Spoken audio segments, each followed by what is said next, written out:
Hello everyone, welcome to today's news starter. Generally, we will be starting the news starter with a prelims question. But today, we'll have a look at an important topic and then start with the prelims question because the question itself is based on this topic and it is important for you to know about this topic.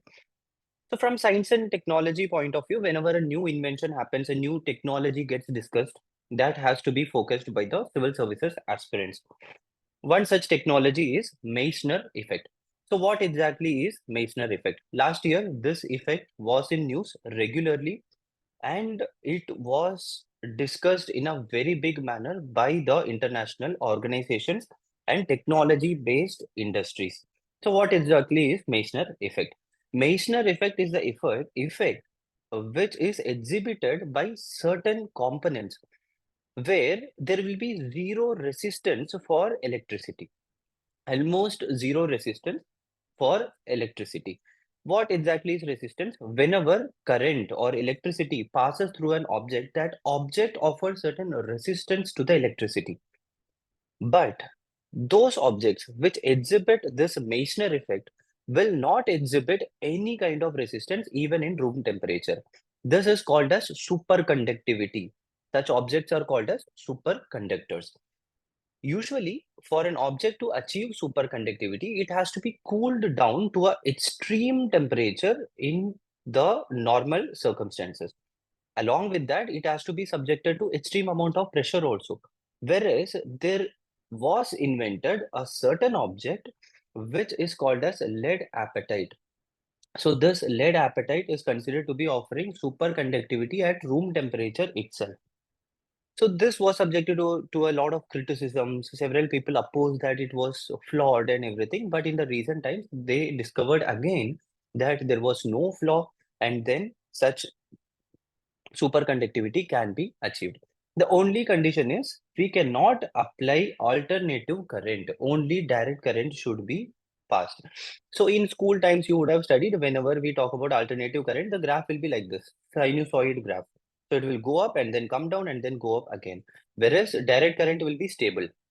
So the condition is such an object can undergo superconductivity only if direct current is passing through it. So this is a point which you should be always remembering. So what are the applications? When we can produce objects which can conduct electricity without any resistance, zero resistance in room temperature, without any application of a pressure, that means we can achieve an object which will conduct with zero amount of transmission loss. At present, whenever the electricity is produced and when it comes to your home, in that distance, in that time period, you are subjected to a lot of losses. The electricity gets lost because the material is objecting some resistance. So because of this, a lot of electricity gets lost. So this entire losses can be overcome. 100% efficiency can be achieved. So what are all the points this can be achieved? Medical diagnosis, computing, we can produce excellent supercomputers, power generation, advanced electronic circuits, and many other fields. So these are all the things you should be remembering. But when it comes to questions, how you will be getting the questions? Right. So take a look at this. Which among the following would not be the benefits of achieving superconductivity at room temperature? So the word not should be given focus here. You should not just think about superconductivity and check for the answers and see which are all the methods or which are all the processes in which superconductivity will help. This question is asking which are all the situations in which superconductivity will not help. So four different options are provided. First thing, easier and efficient power generation. Of course, when superconductivity is achieved, power generation will be extremely efficient. So this is not an answer. Efficiency in medical diagnosis. If you are using MRIs or similar kind of scans, too much of electricity gets used. So if electricity can be used in an efficient manner, if superconductivity gets achieved. So this doesn't come into play. Look at the last option, reducing electricity transmission loss. Of course, transmission loss would be zero. So this is also not an answer. Helpful in electricity fuse mechanism. How does a fuse work? A fuse will work when high amount of electricity gets passed through the line. So when higher amount of electricity gets passed, the fuse will break So the electricity will be cut off. Whereas in superconductivity, there will be zero resistance. Zero resistance means electricity will keep flowing. So this will not work under the fuse mechanism. This fuse mechanism is given in NCRT book, class 10. Read about it. Then you will know the answer for this.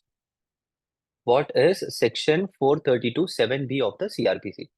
So recently, the Bilkis Bano case was going on, and it is one of the most high-profile cases in India. In Bilkis Bano case, the Supreme Court has clearly told that we cannot give a remission to the accused. So what exactly is Bilkis Bano case? We don't have to get into the details for examination, that is not required. I will just give you a basic idea. In 2002, Hindu-Muslim riots were going on in Gujarat. You must be knowing about the Godhra train incident and the incidents that followed it. So in this, Bilkis Bano was attacked by a mob. Seven of her family members were killed. She was subjected to gang rape, and then the Supreme Court ordered a special court of CBI to take care of the case.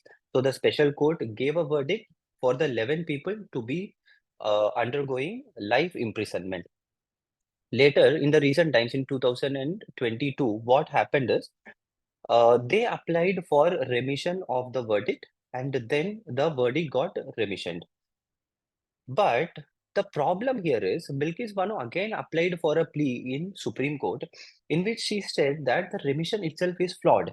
And in the Bilkis Bano case, the Supreme Court has recently gave the verdict that it is flawed because the court which gave life imprisonment, which awarded life imprisonment, was the Maharashtra High Court. When Maharashtra High Court gave the verdict, Gujarat High Court or the Gujarat government cannot go with remission of the verdict. So this is the basic idea. So from examination point of view, what should we be knowing? Section 432, clause 7B of the CRPC says that the appropriate government, the word appropriate is very important. The appropriate government may at any time, without condition or upon any condition, give remission to the people, remission to the people who are accused. So when the section is clearly telling it is the appropriate government, means if the case is going on in Maharashtra High Court, if the case was given some reward by Maharashtra High Court, it is the Maharashtra government which should be giving the remission, not the Gujarat government. So this is the key point here.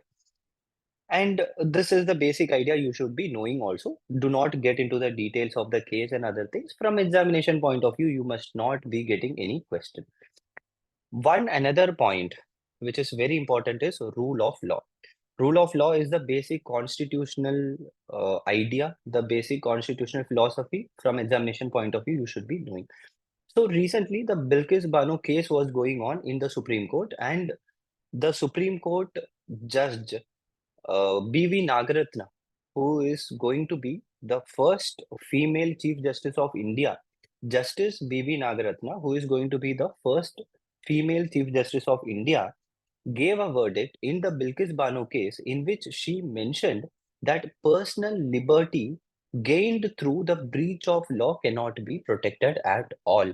So, personal liberty is guaranteed under Article 21 of the Constitution of India, but then this personal liberty is also subjected to rule of law.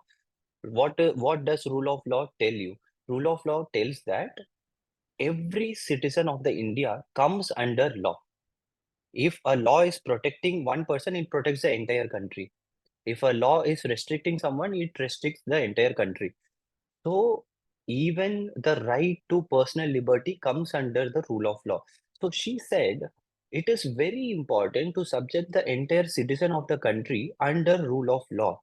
It is very important to prevent some people to commit some crimes. Only then the liberty of the entire country can be protected, which is extremely important. So she said remission of verdicts cannot be given to people who have broken the law in a very wide manner, in a very notorious manner. So these points are very important for your mains examination. Take a note of it.